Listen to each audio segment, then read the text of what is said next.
Hi, this is Jen Rubin, editor-in-chief of the Contrarian. We're delighted to have with us Governor-elect of New Jersey, Mikie Sherrill. I met Mikie when she was a congresswoman, even before she was a congresswoman running for office, and look at her now. Congratulations again, Governor-elect. Tell us what you're doing in the days leading up to your inauguration next week. We are running full speed ahead.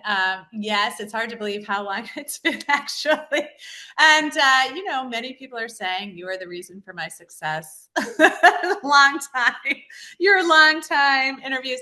But I do so appreciate you having me today because there's so much going on. And as we prepare for this inauguration, as I'm taking my seat in the 250th year of this nation, with everything that is going on at the federal level, we are both meeting with people on executive orders. We're, of course, meeting with people to get the inauguration done and all the logistics of the swearing in. We're constantly having policy briefs for the stuff that we're going to do after. Remember, my budget will be due in a few short weeks.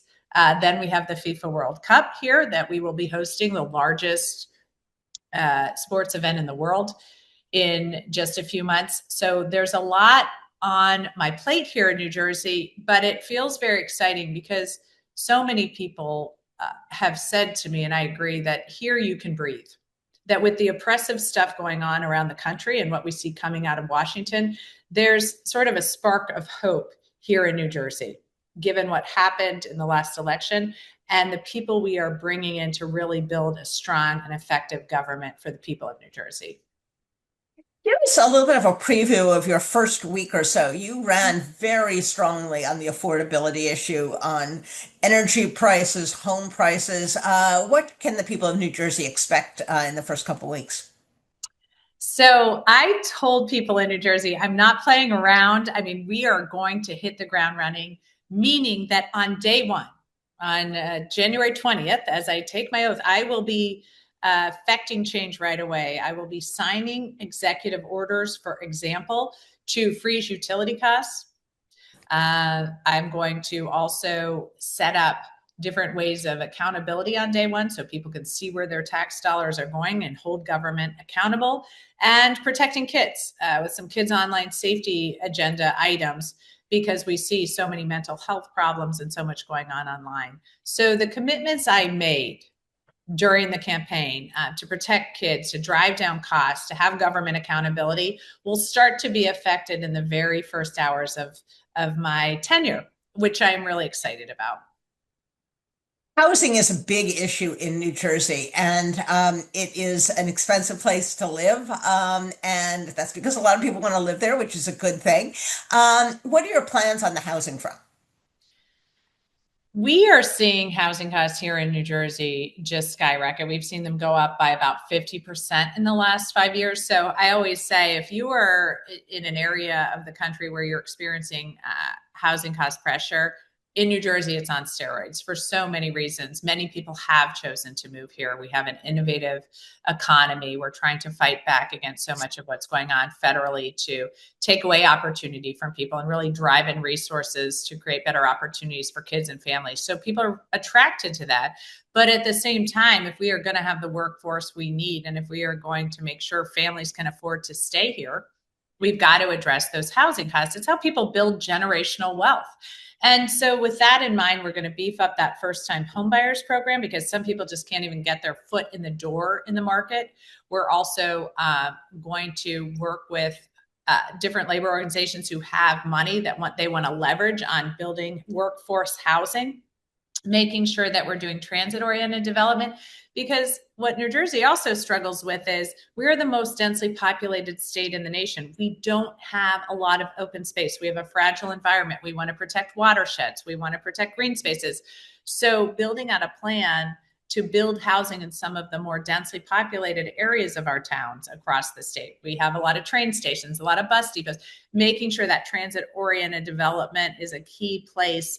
And that's how people want to live as well. People want to be able to get to work easily. So all of this feeds into other things when we're driving down cost. It's housing costs, but then it's making sure our transportation system is well paid for and well resourced so people can then get to and from the jobs in our economy, making sure that we are making those investments all across our state, so including in South Jersey. It's freezing rate hikes. I'm declaring a state of emergency on day one to freeze rate hikes for utility costs. It's making sure that we are addressing HR1 and the horrible hits that Trump has made to the Affordable Care Act so that we can actually continue to drive down costs and create affordable medical care. All of these things are on the table. And while we see at every turn, the Trump administration is acting in ways that are raising costs for people, and people are working to enrich themselves at that level. In New Jersey, we're flipping that on its head. We are working at every level and in every way possible to create those opportunities for families. So you have a good, stable job and your kid can do just a little bit better than you've done. The Trump administration is making it hard for all governors, all Americans. Let's take the healthcare front first. The ACA subsidies have expired, and it doesn't look like the Republicans are going to get their act together. And you, in another year, have Medicaid cuts coming down the road. What can New Jersey do? And what are your plans to try to absorb some of that burden? It's really striking. You have a Trump administration where Trump and his family have been making billions of dollars by all reporting, where his friends are making untold millions. And yet, at every turn, they're raising costs on everyday families. So, for example, we have a large Indian American community around Edison, New Jersey, and Trump has put 50% tariffs on goods coming from India. Many of them not made here. So there was a good business and much of that. A lot of small businesses are being impacted. We are seeing costs go up in utility costs because they are saying you can only generate this type of power.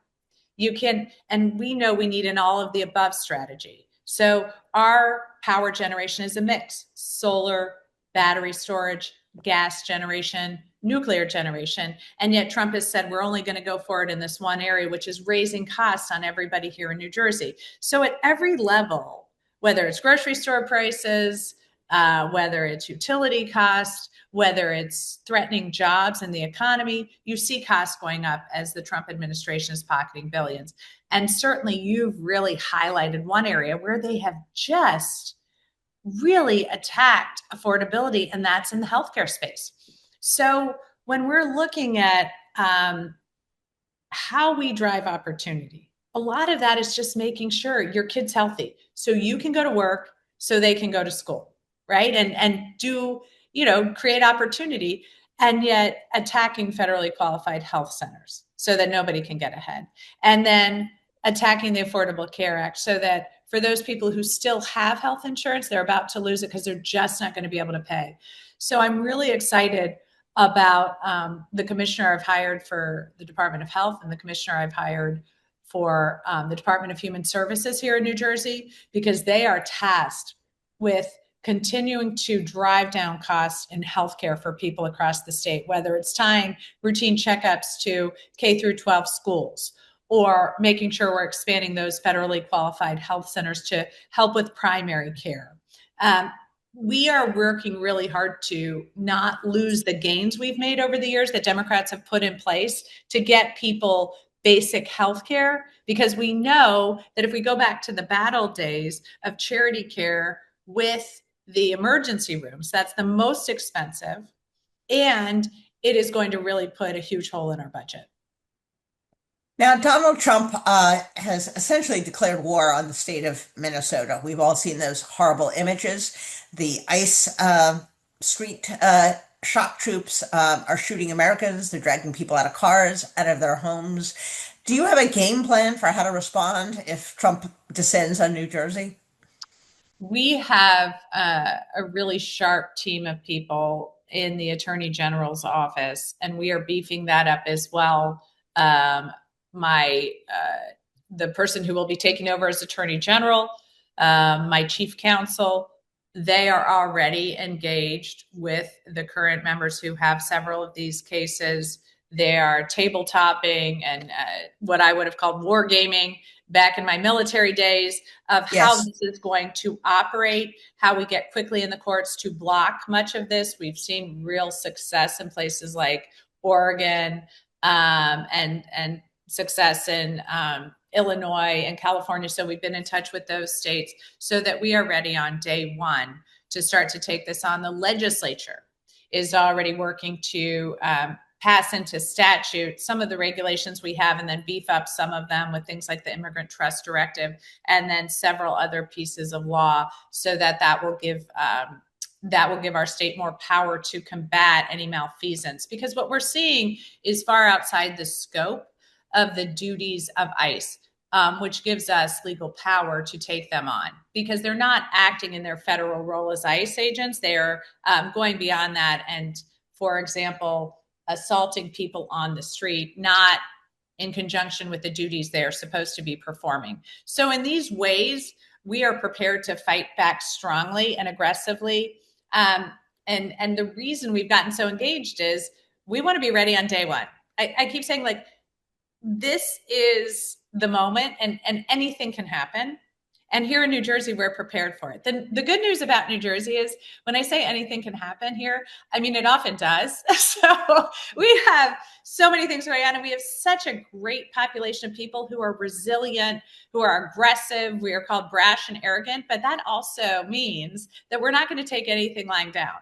And so we are ready. And I think we saw that in the 25 elections. We had bomb threats. People came out to vote anyway.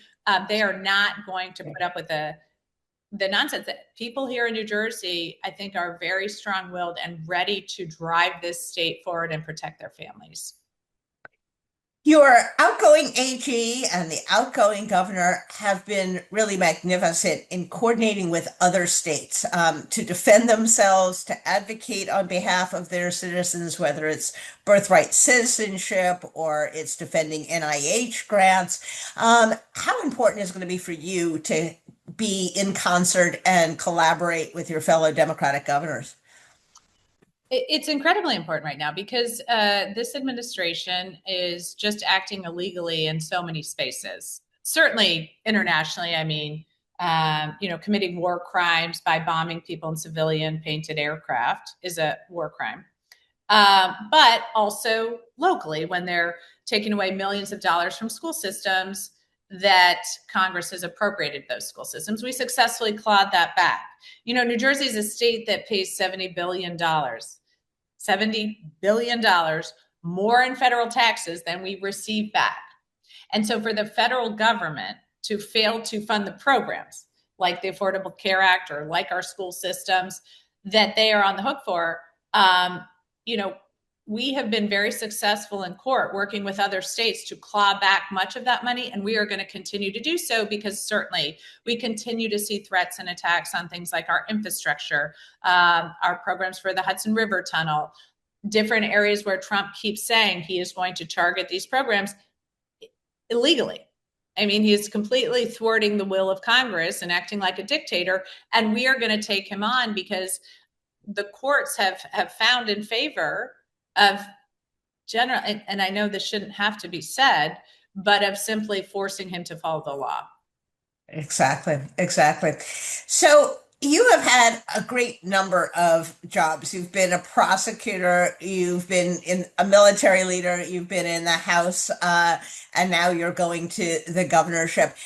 Along the way, and as you prepare to go on, have you developed a philosophy of governance, a style, an attitude towards governance? And if so, what can New Jerseyans expect? Every governor is different. Everyone has their own style and their own way of operating. What's going to be yours? It's so interesting to me because you think that you sort of don't always understand what has formed you differently from other people. You sort of do things, you think everybody does these things. But what has really become clear as I've been serving that there is a certain type of training in the military that I have brought with me. And there's a couple things that I think are really telling. One is servant leadership. I deeply admire and hold accountable people in public service. Because to me, it's not just a job. You're not sitting in your office and you either get to your paperwork today or you get to it next week. And as long as you get it done in the next 6 months, it's going to be fine, right?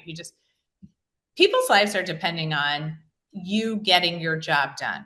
People are either going to get their food assistance benefits or not. They're going to be able to feed their family or not. People are going to be able to open their small business, or maybe their small business is going to go under if you don't get through the permitting quickly, if you don't help them start making money for their families. So serving in government is critically important, and it's a big responsibility. And you need to always lead with this idea that you are serving the public. It is not simply about, you being in this position, as we see with Donald Trump, to enrich yourself or to gain, celebrity. It is about serving people. It's about making sure that everything you're doing helps support the people that you're leading. And so servant leadership is really key to me. The other piece of it is being proactive. I sometimes say, if you're standing on a hill getting shot at, you need to get off that hill. And there may be a best way off that hill, and you don't necessarily need that. You just need to get off that hill. You just need to find the way off that hill and make sure, and you are being proactive and you are making decisions and you are moving. And in too many cases, we see in government people getting stuck in the status quo and inertia and the way things have always been done. I can't tell you how many times I've been told, well, Mikie, you can't do that. That's never been done. Or that's not how we do it. And I have to look at people and say, but we just had a discussion about how the way we're doing it is not working. So we've got to move. And what has been really exciting is how many people in public service are excited by that. How many people really want to take on these challenges because they want to serve people. They want to have good answers for people. When people come to them who are suffering and struggling, they want to address that. And so we are coming to the table with a lot of real expertise in how we can make government work better for people. And we are bringing, we have people nationally who've come from across the country that are excited to get involved in this. We have people who've worked in public service in New Jersey their entire lives, who know deeply what people need to have to thrive. And then we have people who've sort of worked in public service here in New Jersey, left, gotten more expertise, and are coming back. So we sort of have every level so that we can build out a team who is going to create the best results for people. I know that was free, but we are so excited to just get to work and make Trenton work for people. Well, it is an exciting time for you and for New Jersey. And as I have told my contrarian readers and viewers, Democratic governors are where it's at, folks. These are the folks who are going to show that you can govern humanely, responsibly, make government work for people. And what a contrast that will be to the federal government. So best of luck. And next time we speak, I can just refer to as Governor Sherrill. So that will be fun. It doesn't trip off the tongue. So, well, thank you so much. I couldn't have said it better myself. I think I get asked a lot about, what people should be doing in these times. And I just say, watch New Jersey. We'll show you. Absolutely. So absolutely. Thank you so much. Well, very proud of my home state. So take care and we'll see you soon. Thank you. Take care.